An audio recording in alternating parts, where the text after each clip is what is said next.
News every 15 minutes, weather every 10, and sports twice an hour. Newstalk KGVO, AM 1290 and 101.5 FM. You're listening to Montana Morning with Peter Christian. A bomb threat empties the Missoula's Super WalMart. Good morning, everyone. It's Montana Morning. Congratulations, you made it. It's Friday, July 29th. 2016. Another beautiful morning in western Montana. Just a few high clouds drifting above. We have 63 degrees. It's a warm one here in western Montana. Our newscast this morning sponsored by Spray Green Lawn, providing lawn aeration, fertilization, and weed control. For your first application, save 15% by mentioning this message. Call 207-9273.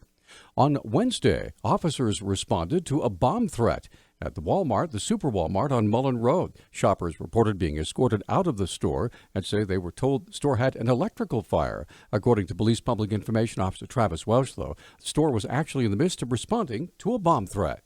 At about 4 o'clock yesterday afternoon, Missoula police officers responded to the report of a bomb threat at a store in the 3500 block of Mullen Road. The officers met with store management, and after that discussion, the management team there made the decision to evacuate the store. According to Welsh, little is known about who may have threatened the store. The complainant said that a male called on the phone. They said that he sounded as if he may have some type of a Middle Eastern accent, and just advised that there was a bomb in the store. At this point, the officers who responded are completing documentation of the incident and seeing if there's anything that we have that could tie it to a specific person.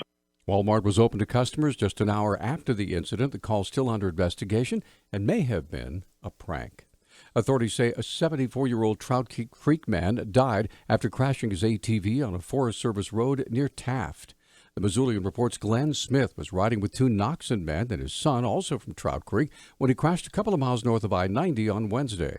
Highway Patrol Trooper Steve Gaston said Smith, who was not wearing a helmet, went up an embankment, fell off the ATV, rolled down across the road, and hit his head on a rock.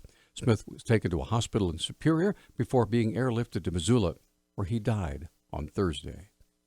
The Montana Department of Criminal Investigation said yesterday that Phillips County Sheriff's Deputy Alan Guderjean is doing well and is still being held for medical observation in Great Falls after being stabbed early Wednesday, making it necessary to shoot and kill his attacker. Spokesman John Barnes has more. The suspect deceased has been identified as Emil Ambrose Mecklenburg.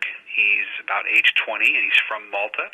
His autopsy is scheduled for today, and that'll be taking place in Billings. Barnes said the investigation at the scene has been wrapped up and a coroner's inquest will be scheduled, which is standard procedure after a fatal shooting by a law enforcement officer. It's not immediately known what the circumstances were. In this case, we know that the deputy was attacked, and we know that he was stabbed multiple times, and so the coroner's inquest will determine if he acted within self-defense, if it was a justified shooting, etc., and so that determination will be made then. Barnes said Guderjean was scheduled to be released from a Great Falls hospital yesterday or today.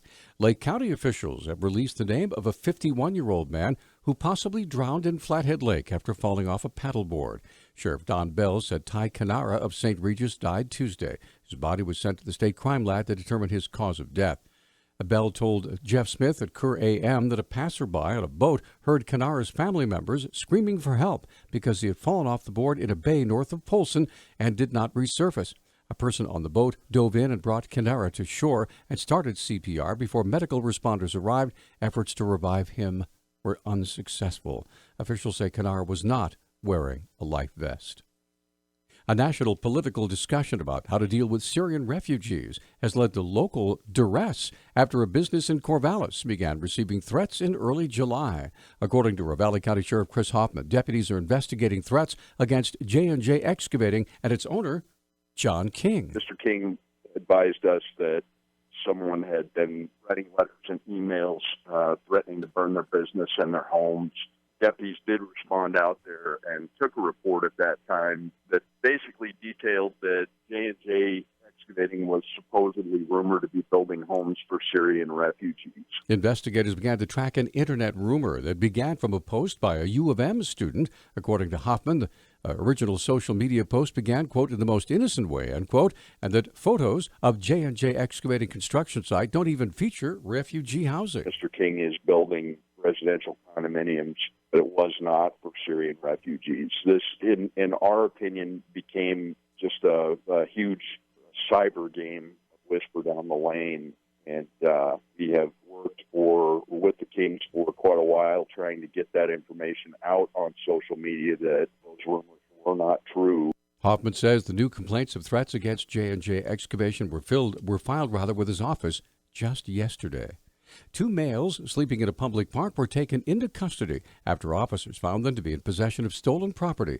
Public Information Officer Travis Welsh is with us once again with details. Last night, officers encountered 33-year-old Kewan Freeman and 18-year-old Kyle Johnson in a local park. They were, in fact, sleeping, and when officers made contact with them through their observations and initial investigation, they observed and found the 2 males to be in possession of property that had been reported stolen in recent burglaries. Welsh said this was not the duo's first robbery. And they have been connected to at least 2 and possibly 3 cases that have occurred recently. Or the property that was recovered on this initial contact appeared to be electronic equipment, camera gear, that sort of thing, and have since been charged with the offenses of burglary. Police have not revealed just how many burglaries may be tied to the 2 suspects. Both Johnson and Freeman were placed in jail on $100,000 bond.